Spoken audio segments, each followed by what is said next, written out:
दोस्तों एक बार फिर आपका अपना प्रिय आरजे आदि कश्यप मुंबई चा मानुस और आपके लिए लेकर आया है आपका मनपसंद प्रोग्राम पॉजिटिव कर्मा। आज है एपिसोड नंबर 509 और दिन है सोमवार। दोस्तों आज के कार्यक्रम में मैं आपको कृष्ण होने के मायने बताऊंगा, यानी कि भगवान कृष्ण कौन थे, उसके मायने क्या थे ये बताऊंगा। और इसके अलावा मैं आपको एक कहानी सुनाऊंगा जिसका शीर्षक है भंडारा। मुझे उम्मीद है कि दोनों ही बातें आपको पसंद आएंगी, दोनों ही लेख पसंद आएंगे और दोनों ही कथन पसंद आएंगे। शुरुआत करता हूं सबसे पहले क्या है कृष्ण होने के मायने से। पहली गाली पर सर काटने की शक्ति होने के बाद भी यदि 99 यानी कि 99 और गाली सुनने का सामर्थ्य है तो वो कृष्ण है। सुदर्शन जैसा शस्त्र होने के बाद भी यदि हाथ में हमेशा मुरली है तो वो कृष्णा है। द्वारिका का वैभव होने के बाद भी यदि सुदामा मित्र है तो वो कृष्णा है। मृत्यु के फन पर मौजूद होने पर भी यदि नृत्य है तो वो कृष्णा है। और सर्व सामर्थ्य होने पर भी यदि सारथी है तो वो कृष्णा है। कृष्णा कृष्णा, जय श्री कृष्णा।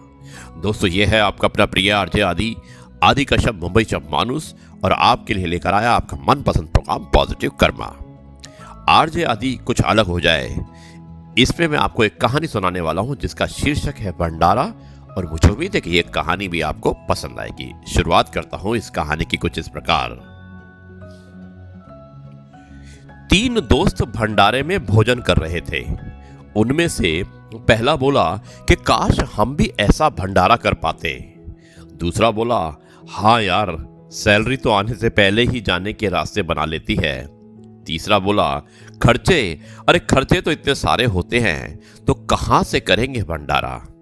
उनके पास बैठे एक महात्मा थे, वो भंडारे का आनंद ले रहे थे और वो उन तीनों दोस्तों की बातें भी सुन रहे थे।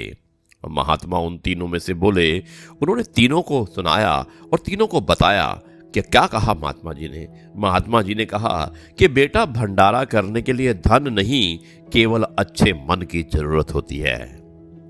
अब तीनों दोस्त आश्चर्यचकित होकर महात्मा की ओर देखने लगे।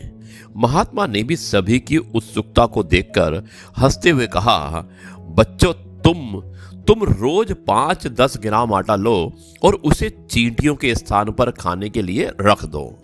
देखना अनेकों चींटियां मकोड़े उसे खुश होकर खाएंगे। बस हो गया भंडारा। चावल दाल के कुछ दाने लो, उसे अपनी छत पर बिखेर दो और एक कटोरे में पानी भरकर रख दो। चिड़िया कबूतर आकर खाएंगे। समझ लेना कि हो गया भंडारा। गाय और कुत्ते को रोज एक रोटी खिलाओ और घर के बाहर उनके पीने के लिए पानी भरकर रख दो। बस हो गया भंडारा। ईश्वर ने सभी के लिए अन्न का प्रबंध किया है।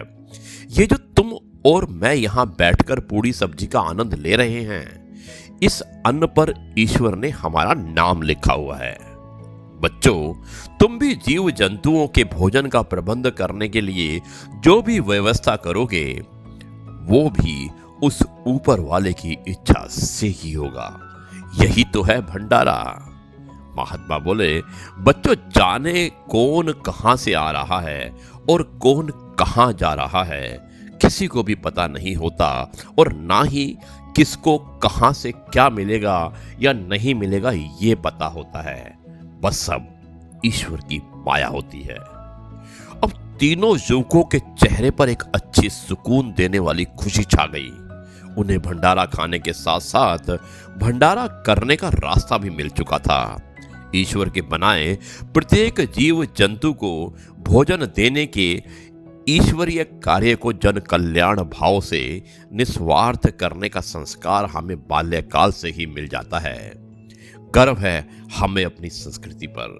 दोस्तों, भंडारा करने के लिए आपके पास बहुत ज़्यादा धन की ज़रूरत नहीं होती है।